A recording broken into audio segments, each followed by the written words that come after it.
नमस्कार। मैं रामनाथ प्रसाद, दर्शन शास्त्र विभाग, डीएवी महाविद्यालय सिवान से आज ऑनलाइन कक्षा के अंतर्गत आपके समक्ष उपस्थित हुआ।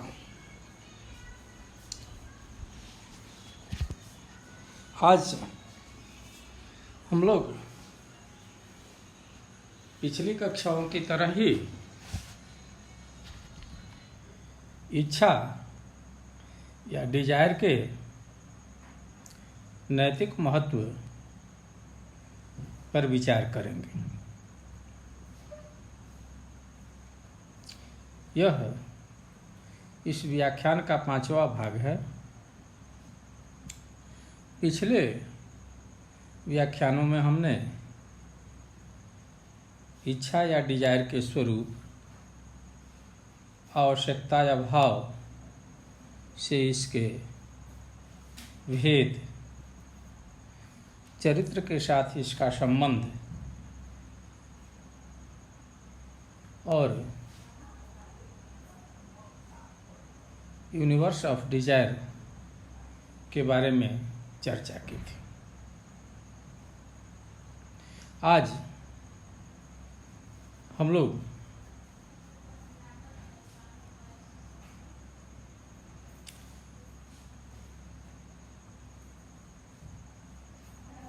विश और विल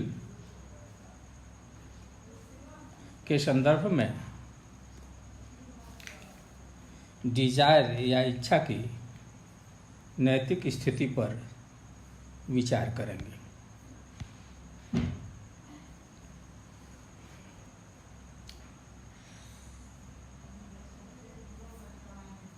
डिजायर को इच्छा, विश को प्रबल इच्छा और विल को हमने संकल्प के रूप में अनुवाद किया है। किसी अभाव को दूर करने के लिए तथा उसकी पूर्ति हेतु हम किसी वस्तु की इच्छा रखते हैं। मनुष्य के मन में अनेक प्रकार की इच्छाएं रहती हैं। सभी प्रकार की इच्छाओं की पूर्ति उसके वश में नहीं होता है। इन इच्छाओं में संघर्ष होता है। इन इच्छाओं में जो सबसे ज़्यादा प्रबल होता है वही विजयी होती है और अंततः वही बच जाती है। इसी प्रबल इच्छा को विष कहा जाता है।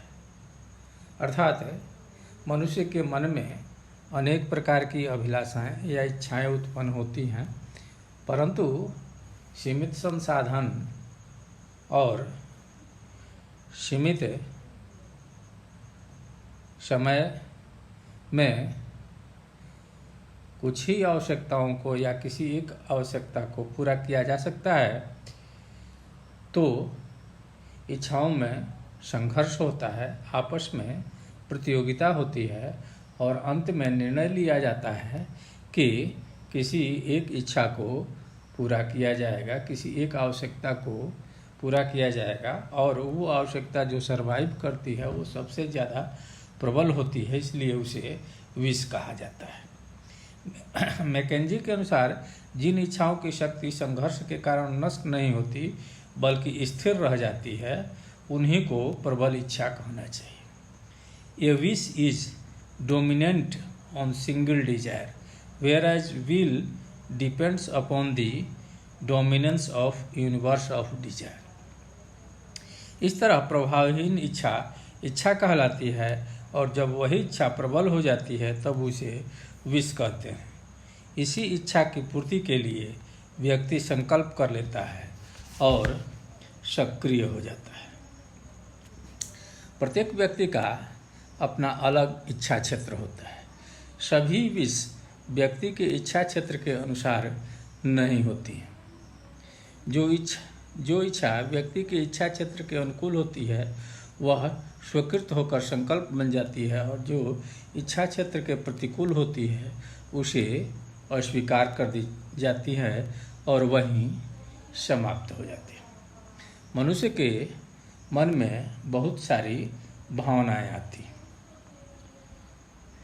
जैसे किसी गृहिणी के मन में जींस पहनने की इच्छा उत्पन्न होती है, परंतु यह चूँकि उसके इच्छा की दुनिया के सीमा में नहीं आता है, इसलिए वह वहीं पर समाप्त हो जाती है। इसी तरह से मनुष्य के जीवन में अनेक तरह की इच्छाएं या अभिलाषाएं होती हैं जो उसकी इच्छा की दुनिया, यूनिवर्स ऑफ डिजायर के बाहर की होती हैं, जिन्हें तुरंत अस्वीकार किया जाता है।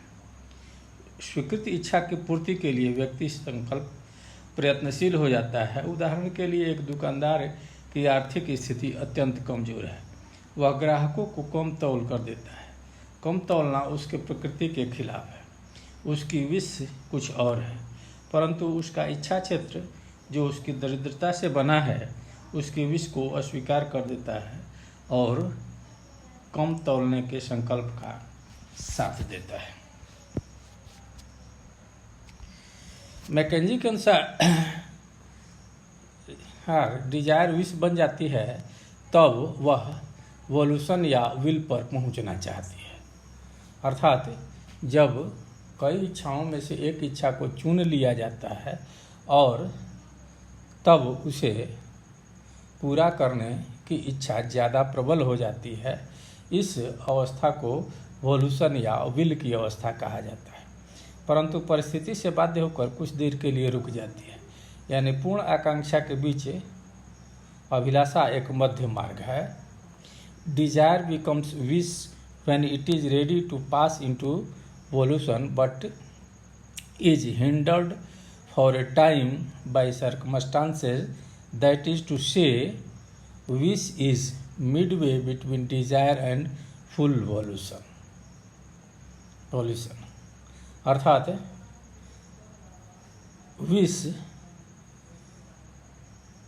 संपूर्ण सक्रियता, क्रियात्मकता और अभिलाषा के बीच की अवस्था है। विल डिजायर का क्रियात्मक रूप है। प्रवृत्ति के स्तर पर आकर व्यक्ति अपनी इच्छित वस्तु या याचना के विषय पर पूर्ण रूप में केंद्रित होकर उसकी प्राप्ति के लिए सचेष्ट हो जाता है। इसमें शुभ को ग्रहण करने तथा अशुभ को प्राप्त करने की प्रवृत्ति होती है। इस तरह हम देखते हैं कि डिजायर विश से कमज़ोर अवस्था है।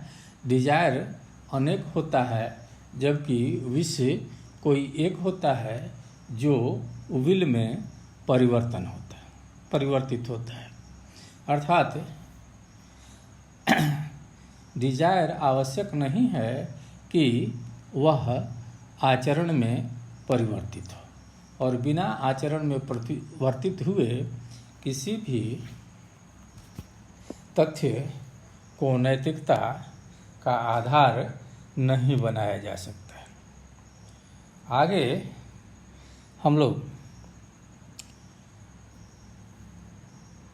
डिजायर और मोटिव के संबंध की व्याख्या करेंगे। तब तक के लिए विदा। धन्यवाद।